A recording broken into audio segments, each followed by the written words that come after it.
Sure, Kelly Keenan Trumbour. And Kelly, who are you with? I'm an executive board member of Running Start. Okay.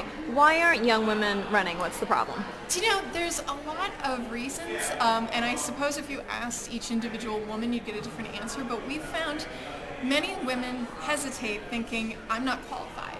And it may not be a self-esteem issue as much as they think logically, well, a politician, that's a pretty important job, and, I only have so many credentials behind me. I'd really have to be have a resume on steroids before I could run for office, and it's just never the case.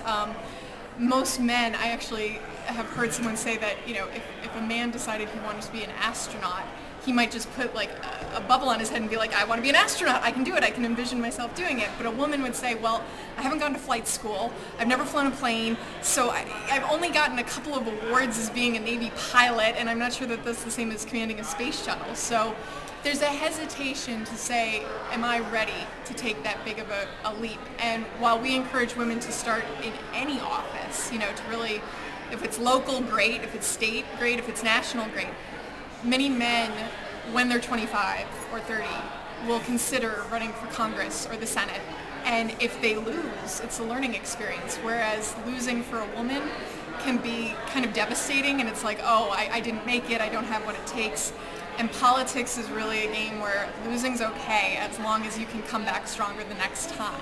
A young woman was thinking about running for office. What should they do? You wake up one day and what do they do? Well, it really comes down to a very basic thing, and it's what we try to teach our young girls in the annual Young Women's Leadership Retreat we host in July at American University. We try to get them to understand the fundamentals of starting a campaign, which sound scary and complicated, like, wow, I have to get all this money and I have to get a campaign manager. But really, it starts with just looking at where you live, because where you live is where you'll run, and saying, what's wrong with where I live? Is there anything that people are unhappy about? What would I change? What's great about where I live? What would I want to protect? And what could use my input on saying, I'd love it if there was if more parks existed, or if they'd improve the roads, because boy, I hit potholes all the time. It's the simple thing of just saying, this needs to change, and right there, you have the birth of a platform. Okay, so is there somebody they should call or email, or who do you know who to talk to if you want to run for office? If you want to run for office, you want to look for the places that can give you a little bit of training. Running Start has the high school girls program.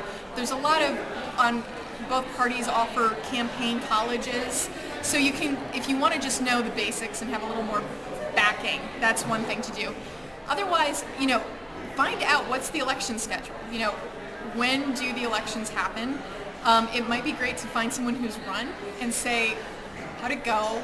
What did you learn? What would you do different? So, if you want to just jump in cannonball into the cold water, you just find out when the next election is, find out the deadline for putting your name on the ballot and run. Make some signs at Kinko's, go ring doorbells, see what happens. And if it's local enough, it's not going to cost you a lot of money. Another thing that a lot of women hesitate is they think, oh, I don't want to drag my family into bad publicity, I don't want to be called names, I would hate that. Truthfully, if you're running in a national campaign, that might happen. If you're running for a congressional seat in your district, that might happen. But unless you are at that big level, you would kill to get that publicity. Someone calls you a name in the press, my God, that means you're doing something right. You've stoked the flames. So it's rare that you get that kind of attention, and if you do, you're on to something. So I'd say just find the people who have done it, talk to them. And if you want to just jump in, just talk to the people at the state election boards or in both parties. That the Democrats and the Republicans have base offices in every state, and they have it at a national level, so you can get a lot of information there. Okay, and my last question, of the women who you've seen be successful, what's the one trait they have in common that helps them win? I think it's that they say, why not me? They don't hesitate.